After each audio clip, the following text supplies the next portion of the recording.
I'm Elisa Mortensen, and this is Undo Redo. Hello, everyone. It is springtime in Utah, and let's talk about the stuff that goes through our head. Like how do you lead your life? How do you make your decisions?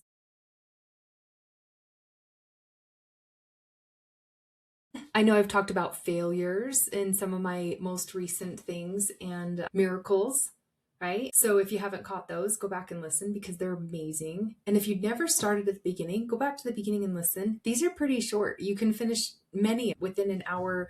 If you have an hour drive or some chores you need to do or mowing the lawn or something, put this on and listen to all the episodes. If you start with number 1, 2, 3, and 4, they set up structure for what I do as a coach.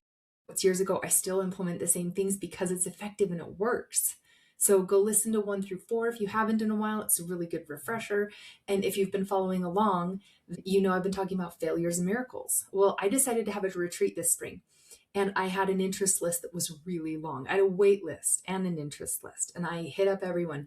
I think I have found the first week in May to be the busiest day of the year next to Christmas. That's what I'm telling myself. I must have landed on the busiest day of the year next to Christmas because I had such high interest and a couple people signed up and paid, but that's all who could make it. So I'm reaching out to those people right now. The retreat's in like a week and a half, but what I'm going to do is I'm going to offer them something really amazing. You're going to wish that you would have signed up. Or we do the retreat still with a low number, right? I'm not sure which they'll pick. I guess you'll either see pictures on my posts or you won't because I will be doing super exceptional with them privately. So today I want to talk about what is draining your energy. And I know we've talked about this before, and I know you're onto your thoughts because if you've listened to me long enough, you know you have sentences that go through your mind. And these sentences that go through your mind put you into a space of healing, hope, and happiness, or heaviness, complication, confusion, and drama. If you eavesdrop on your mind throughout your day, then you know what's draining you. And I'm going to point some things out. If you are going through your responsibilities, say you're a stay-at-home mom, you're going through all of your responsibilities throughout the day and they feel heavy, they feel hard, they feel burdensome, they're mundane and repetitive, and you get sick and tired of them, and the thoughts you have about them drain you, not the actual task. And I think it's very fascinating to see, like, I probably could have just done the laundry real quick with no drama, but my mind into the story, and I had to have it be so hard for me. And why don't they pick this up and everything that's gone wrong? Like, that puts me in a very low mood. And I don't want to do it again. Next time I have to do the laundry, I have this mental block with it because not because it's the laundry and, oh, I have to go face the laundry, but because I have to go face all the stories that I tell and all the sentences that go through my mind as I'm doing it. And that is what's going to drain me. Right? Isn't it so fascinating? So we want to get your energy up. You have to be in charge of getting your own energy up because there are people who will sleep 9, 10, 11 hours and it's still not enough and they're still tired. Doesn't matter how much sleep you get. There's my coach personally, she has a toddler and a newborn and they don't really sleep at night. She's having sleep experts to come give her advice and try to, fix her kid's sleeping schedule, and she'll operate on 2 hours of sleep. And she'll try to take a nap in the middle of the day. She hired somebody to come watch the baby while she could nap. Like there hasn't been time for her to sleep, and she's showing up so well because she decided to. And it's really important to know that our opportunities throughout the day, our tasks, our responsibilities, our work doesn't have to drain us to the point that we can't have connection with our kids right before bed and that we don't have anything left. If we tell ourselves we don't have anything left, we're honestly not going to find what little bits of reserves or room we have. Right. And in my miracle making podcast, I talked a lot about like you have infinite space to grab more belief in yourself, more belief in everything that you do. So I'm going to bring you into a higher energy today. We're going to talk about how to make things fun, how to have more ideas, how to become more creative, how to unblock yourself if there's daily tasks that you don't like and that you don't want to do, and why you don't want to do them. When we chose this life, like it's exciting to have the things that we have. It's exciting to create what we want. It's also exciting to change it if we don't like it. Let's talk about a couple things like belief in solution making, or just belief that if you change your thoughts, it does change your energy level. Because if you come into a higher way of thinking that can energize you and hold you in a higher space and hold your attention in the doing and the accomplishing and the why behind everything that you are, you show up better and you're proud of yourself. All of a sudden you have solutions, you have possibility on your side, you have ideas, you come up with doing it pretty quickly and have plenty more time for everything else instead of dragging it along, becoming distracted, forgetting, going back to it, and letting your mind run you instead of you running your mind, right? When your mind runs you, then it's going to say, this is boring, I'm going to go do this thing. And you're like, no, we're going to stay here, like bringing it back and redirecting it. All right. So if we can communicate to ourselves in our minds in ways that are impressive and energetic and fun and engaging, then we can hold ourselves in the task in a higher way and have more enjoyment. You're going to find more satisfaction in the little tiny things. I say, how likely is it a lot? That's my favorite thing lately to ask myself, like, how likely is it that my kids and my family are enjoying the evenings at home if I'm not enjoying the evenings at home? Right? The dinner time. Yes, you're going to have to come up with food to feed everyone. That's awesome. Have them come up with ideas. Get really creative about how you can come up with 30 ideas and then just shuffle them every month. There are ways to make it fun, but you can't access the fun if we keep telling ourselves we're drained and that we're tired. Because then the thoughts that we have bring about the drama and the confusion and the frustration, and nobody's enjoying really. You're not enjoying being a mom. They're not enjoying being the kids. Like, we're not enjoying our spouses, right? So we have to find enjoyment. We have to generate it from within us. What would it take for you to realize that you could generate enjoyment anytime you wanted? Because you can. It is available to you. You can generate enjoyment. Next thing you know, your kids are enjoying really big. Your husband's enjoying really big. And that makes you a leader. I know it's really boring to be like, oh, we're talking to the leaders in the room. I don't see myself as a leader. But wouldn't you want to set the tone of the room? If it's all chaotic and everybody's drained of energy and we've been at school and work all day and nobody wants to communicate and let's all just go to bed early because I'm done. Right? That's not enjoyment, satisfaction, or loving the little things. So how can you flip it? Because it's possible to flip it. You can totally set the tone in the room. You can totally flip it on its head if you wanted to. How do you find energy and engagement in this is the family I wanted? And it doesn't always look appropriate. It doesn't always look pretty. It doesn't always reset the way that I want it to. This is where my expertise comes in because I have precision in finding your reset and I'm very skilled at it and trained. And I've practiced it so many times with so many people coaching over the years. So I find your precision moment that you have in your mind that's the energy leak and we plug it. And the coolest part about that is it has your attention now.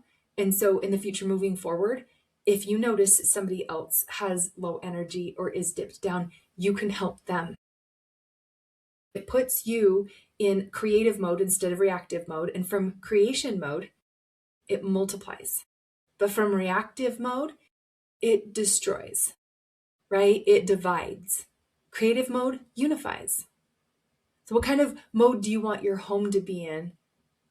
And do you believe you can switch it at any time? Because it's really true. I've taught it, but I've not only taught it, like my special needs sister, non-communicative when she was born, we had to learn sign language. And throughout the years, I have found she's very in tune and she can very much manipulate anyone that she wants to get to do most things that she would like. Now, some people that are strangers, she can't reach all the way, but the people that she knows, like me or my mom or my dad or my brother or members of my family, she can get them to do things for her energetically. And this exchange that happens when she shows disappointment or when she shows dissatisfaction or when she can be the victim and it gets somebody's attention, like she can play that game and she can change the tone in the room too. Right? If we allow her to, in her negative way, she can change the tone. Also, we cannot join the tone if somebody's big energy takes over. So what I've found is I didn't set my sister down, right? She's special needs. I didn't set Jenny down and say, hey, we're going to fix this thing where you're going to be happier and more energized and you're going to have more of a voice and more clarity and you're going to have more say and more ideas. Like, this is just going to be really fun and this is what you're going to do. I didn't. What I did was I became that. And by me becoming that and saying, hey, mom, this is working, my mom became that. And my dad is catching on. And the coolest part about it is it's so inviting for everyone in the room, and it's so energizing that people are going to be like, oh, what are you doing over there? You're sure different. Like, what's there to be so happy about? Like, you used to be so drained and grumpy. Like, oh, we can have fun right now? Like, I didn't even know it was an option. I thought we had to be upset every night before bed. I thought we had to fight every night before bed. I thought every morning was a fight to get out the door. Every Sunday it's a fight to get to our meetings and our worship, right? We have these patterns set in that, oh, this is when we fight. And I want you to blow that out of the water. I really do. And I want you to know that it's possible to raise your energy in those moments and to create a home and an atmosphere from a leadership standpoint. Yes, I said leadership. And I know a lot of you moms are like, oh, I'm not the leader. My husband kind of leads the home. Like, you don't have to give it away. And you don't have to own everything. You don't have to lead everything, but do lead in the moments that matter to you. Lead in the moments that really speak to you, that you feel like this is really upsetting and this is where I could make a difference. And as a coach for me, like if I was to work with you, we find the moments that you shine. There's this, like I said, it's like a precision moment. It's like this little tiny moment in time where you have shined. There's going to be 100 things you're not good at, and there's going to be many more things that you are good at that you don't realize or you don't want to admit, or that just don't feel like you're good at it, but you're really good at it. We're going to put those into a reality check and find what you shine at, and we're going to leverage that into all the weak areas. It's not work either. It's actually so fun. I want you to consider that like coaching with someone is fun. Creating excitement and energy from the mundane and dumb and dull is so fun. Getting someone who pushes you away to connect and communicate, how is that not fun? I'm just saying, like, some of y'all don't want to believe that this is possible, or that this is a thing, or yeah, that works for Lisa, but it doesn't work for me, or yeah, she has a special gift in that area. I'm telling you, it's working for everyone. And I can show you. And I want you to believe that it's possible, but not just believe that it's possible. Start to do it. And we'll find that moment, and you're going to go try it. And then you're going to come back with either a win or a fail, and we're going to learn from it. Like, okay, how did that win? How can you do that next time? What was it? You failed? Great. There's more learning in failure. I actually get excited. My clients are like, excuse me? When I'm like, I hope you go fail. And they're like, excuse me? Yes. And I hope you come back with something that's like a golden nugget of learning in that moment, because that's what I'm looking for. We learn more in the tension. We learn more in the failures. We don't want just happy-go-lucky all the time, because we don't learn as much there. We don't grow. We're not really put in a new mindset. We don't shift. It doesn't make us uncomfortable enough to change anything. So if you go fail, it's uncomfortable enough to be like, I'm going to change this. And I want you to feel empowered. And that's one of the biggest things. We walk into a room when you feel disempowered, that's the low energy. You fall at the effect of everything that's happening. You feel like it's out of control and there's too much going on, and you feel disempowered. We're going to find you thoughts that keep you empowered. We're going to find you thoughts that change the tone, that rise your energy level, give you something to say that loves you and them. Become very intentional and thought out, and not energetically swept away. And I think this is the best part about it, is that when you decide to do it, to go from reactive to creative, it can take 60 seconds. It can take 5 minutes to reach someone else, and it multiplies. That little tiny effort in that little tiny moment multiplies everyone. You practice this for a while, you're going to decide, this is just who I am. And that's the most important part for you, is to realize that you could have the identity of just being that person. You've chosen the person you are now. They're not necessarily personality traits, it's been proven, as much as it is your conditioning. So someone who feels like they're invisible and they're never listened to has probably tried to speak up, but has never stopped believing they're invisible and that they're not worth listening to. I know, because I was there. And now I'm just talking to the world and talking all the time. And imagine if I would have stayed behind that belief that I'm invisible and I'm not worth listening to, right? I wouldn't have my voice out there if that was still my identity. Now I have an identity that, like, whoever likes it, likes it. Whoever doesn't. I'm just going to go create everything that I'm really excited about, because this is who I am. I can show you how to work on yourself in a way that doesn't feel like work. And when you when in that moment, when we're coaching, you realize you don't need them to change in order for you to do this, it's a very powerful moment. Think about it for a second. If you can ignite yourself and everyone else in the room, and then it ripples out, right? I ignite myself first and everyone else in the room joins. What else would you be capable of? So to wrap it up, what thoughts give you energy? What thoughts make you feel like a higher, better, more rooted person, like a more calm, decided person? I want you to come up with 5 thoughts that give you energy in the moments you know you lose it most. For that moment that you usually lose your energy, you are going to practice them. You're going to bring them to mind in that moment. You're going to have a little tiny shift and a little tiny win, or you're not. And then you're going to go back and say, what voice was it? What other sentence did I hear in my head? And how can I replace it with that new? If you want those voices that drain you and those sentences that you have on repeat to become quieter, you have to dial down those ones and dial up the other ones, because the ones that are running on repeat right now are very loud and we want the other ones to become loud. And the only way to do that is to keep choosing the one over the other. You can move yourself into this belief and into a higher value and into the identity of this is just who I am. And it's all done up here.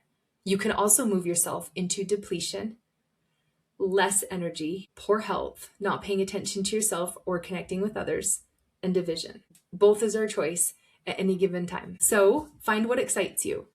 Find what ignites you. Find your why behind what you're doing and let all the other drama just kind of fall off. All right, some more questions for you to end on. What gives you more energy right now today? What story do you have to tell yourself in order to get more energy right now today? Because you'll get really good at redirecting your mind and telling yourself things that keep you engaged. And that's what's important. When do you need that story most to keep you on the up and up and to keep you engaged? Are you okay with giving more than you receive for a while? That has to be one of the things that you tell yourself. I'm going to give more than I receive for a while. And I'm okay with that because it's going to flip one day. And it really will. I promise you it's flipped for everyone. Those who went first eventually rippled into everyone wanting to give back. So if you go first needing nothing back more often until they return it, that's just how it works. How can you keep engaging and make it fun? And how can you believe and hold the belief that this is possible for you? There are some pretty tragic stories out there that you guys have in your mind, and these really long pasts that you can't seem to get over, and these grudges that you're not willing to let go of. Like, how can all of that melt away and this be the new you? It may not seem possible because your brain's never done it before. It only knows the other way. But I promise you, this works. Answer the questions, find the 5 thoughts that will hold you, and just begin here in these little tiny moments, in the moment that you need it, that you decide that you can see.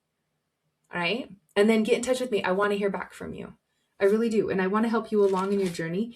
And I do want to express here that I'm available and that I am taking new clients and that my schedule's pretty open. I'll be traveling with my husband and I can take my work anywhere. So this is my and life. I can run a coaching business and travel with my husband for his work. So he does forensic fire investigations. And so I'm going to be going with him places.